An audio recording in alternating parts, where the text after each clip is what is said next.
Hello again. This is Nancy Love, live from San Diego for the Planet Peace Project.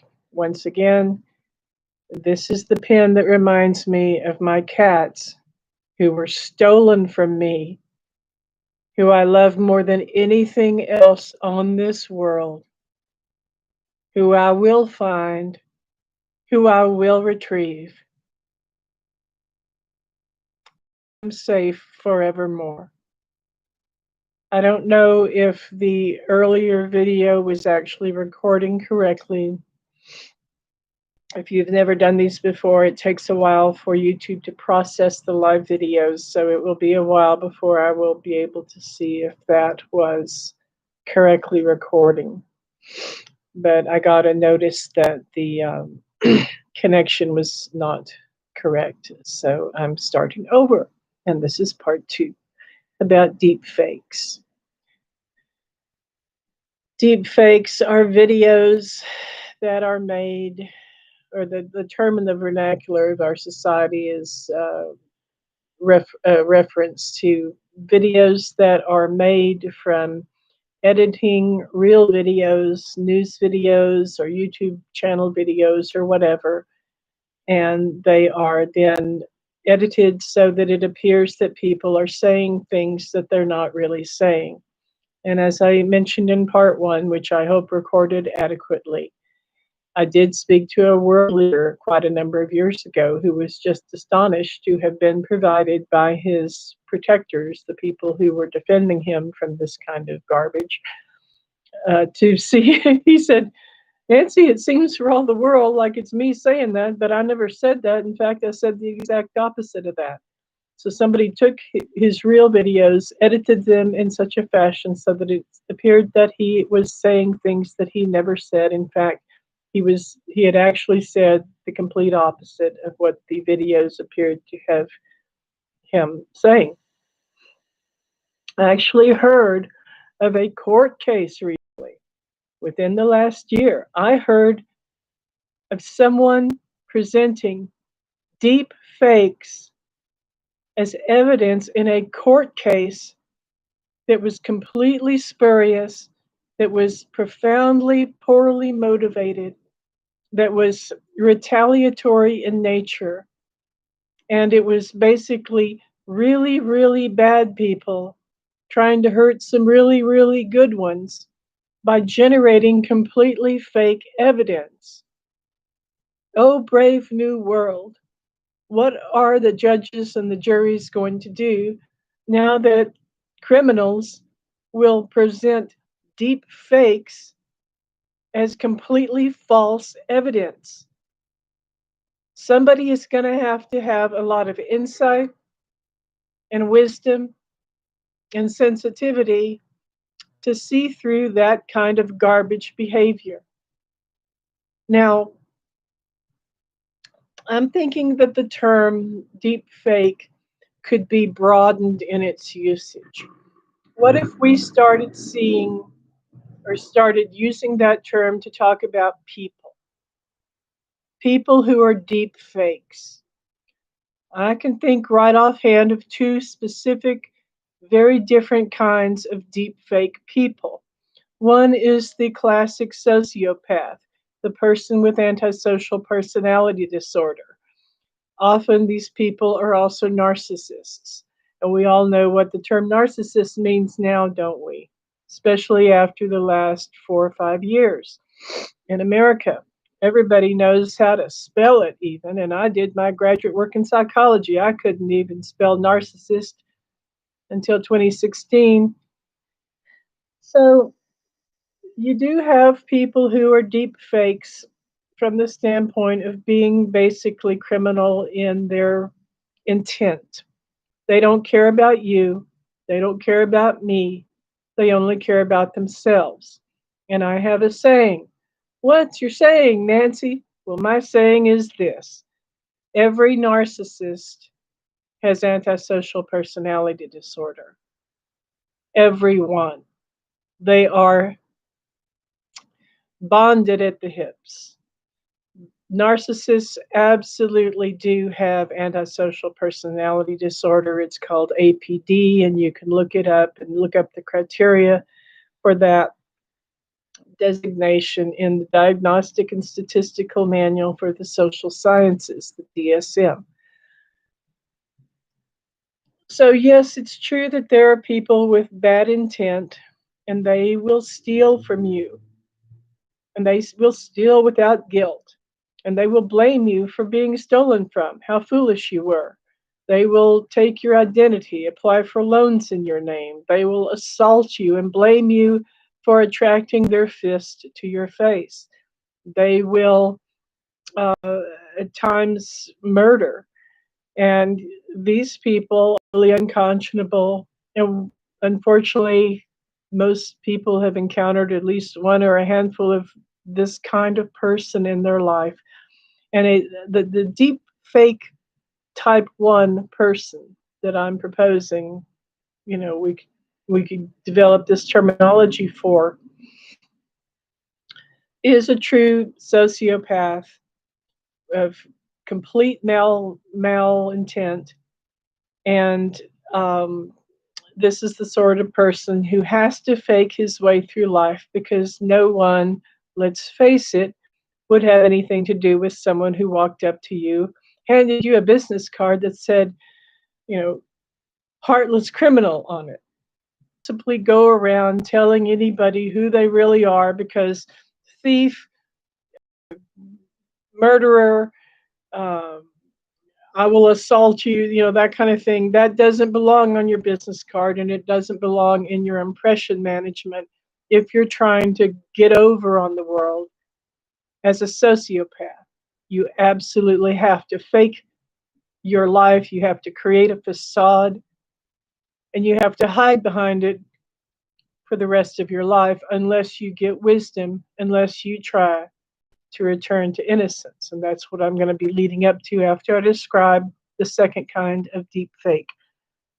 The way I see the world, the way I have experienced relationships, there's a whole different kind of deep fake person. Let's call that deep fake type 2. And that's the person who's been intimidated, coerced, terrified into being something that they're not. People, I have talked to police officers. I have talked to police administrators. I have talked to police detectives. I have talked to civilian employees of police departments, not necessarily here in San Diego, but elsewhere. I've lived in other states, I've lived in other cities, who had a facade and hid behind it and did things that they weren't proud of and did things they didn't agree with precisely because they were intimidated into doing them. They were terrified. And they would say to judge, I say, well, why on earth would you do something like that? They'd say because they had individuals that they loved and were trying to protect.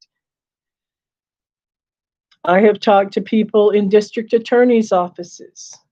I have gotten, over the last decade or so, I have gotten so many friends in a variety of law enforcement um, contexts. I have dear, dear friends I love. I'm going to start crying here in the FBI. I have friends in the Drug Enforcement Administration. I have friends across several mayor's offices, and as I said, in the district attorney's offices and in police departments of a variety of different cities in the United States. And some of these people are so terrified and so intimidated by criminals. Sometimes criminals, not that they're trying to arrest or convict or sentence, sometimes these criminals are in the same department they're in. They're in the police department, they're in the district attorney's office, they're in the FBI, they're in the DEA, they are right there. They're in the mayor's office, they're in the court system. I've talked to judges who were afraid to judge correctly, honestly, fairly, because they were frightened. And they say, well, they've got kids or they've got a spouse to protect or something of that nature. Now, I call that deep fake too. Some deep fake two people are in business. Some deep fake two people are lawyers. Some are politicians. And they're not necessarily sociopaths by any means. They are not. They are absolutely not people with antisocial personality disorder or a negative intention toward others. They are people with good intentions toward others. They went into all these types of jobs for the best of reasons because they wanted to do some good. They wanted to help people. It's that simple. They just wanted to help people. And yet, at times, the decisions they make and the behavior they exhibit has to be called fake because they are frightened into doing wrong. Now, what if, as a species, we could fix the deep fake? What if there's some sort of transformative sweep occurred, some sort of morality sweep, like a shockwave went around the world like a love bomb? What if a love bomb hit the world and nobody ever made a deep fake video again because nobody was ever going to try to set someone up who was innocent or try to make it seem like someone said something they didn't say because they got wisdom and they got intelligence and they decided to return to their own innocence and their own beauty and their own dignity and their own integrity and their own morality. So, first of all, nobody ever makes a deep fake tape again or tries to set up a politician, and sociopaths decided to get well. And people who lie and cheat and steal and hit and rape and kill decided that they were going to find a better way to be. You may say I'm a dreamer, but I am not the only one. What if, and here's what I think is even more likely or more possible. What if deep fake type 2 people, all of you who've been terrified and intimidated and threatened into being something you're not, all of you who've generated a facade because your parents manipulated you into it from childhood on and you know who you are, or your colleagues or criminal thugs scared you into being something you're not.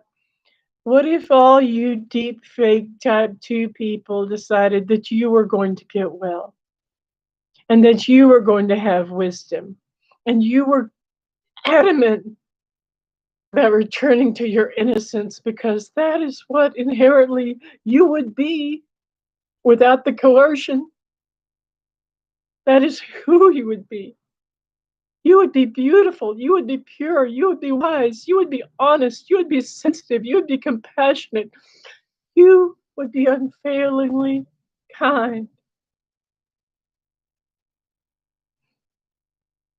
If some idiot thug criminal reprobate hadn't frightened you into being otherwise,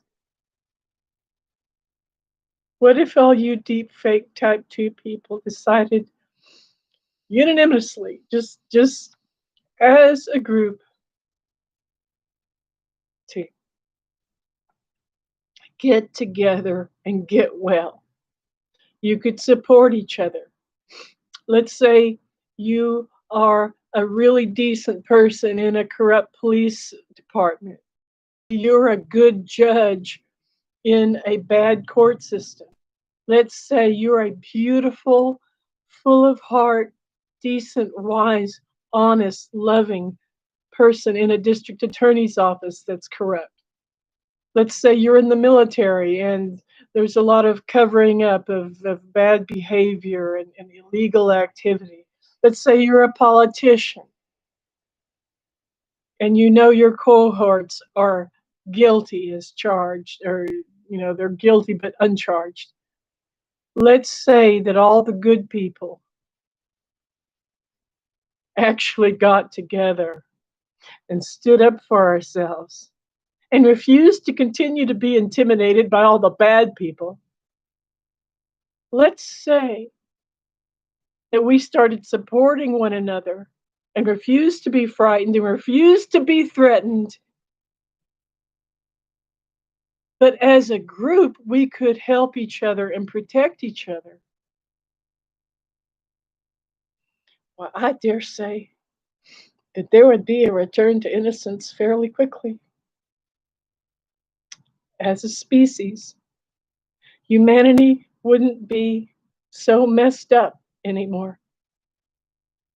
If all you deep fake 2 type of people decided to claim your integrity, claim your dignity, stop being threatened, stop being coerced, stop being frightened, feel the fear and do it anyway. That's what there's a phenomenon in Japan called Marita therapy. It's a psychotherapy, a beautiful system for getting well. Marita therapists say, feel the fear and do it anyway. Well, I am challenging you today. All you deep fake ones, you sociopaths, all you deep fake 2s, you really inherently good people who've been frightened into hiding behind a facade of goodness when in point of fact your behavior has become corrupt primarily because you're terrified of the truly corrupt. And even all you deep fake video makers who would falsify evidence and make liars out of honest people. Do you think you can possibly get well? Do you think you can return to your own innocence? In closing, I will say this.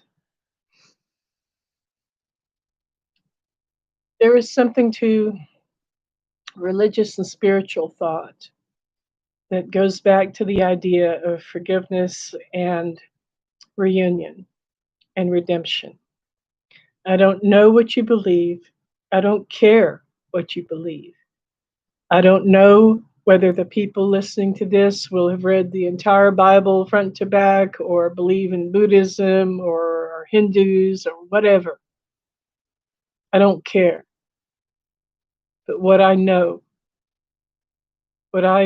whose very name is love, what I know for an absolute fact is this, that somewhere in eternity there is redemption. No matter who you are, no matter what you become, no matter why you became it, somewhere there is something that is going to embrace you, your soul, and that somehow it is the very essence, it is the very foundation of evolution that souls evolve. No one is stuck in a gutter forever.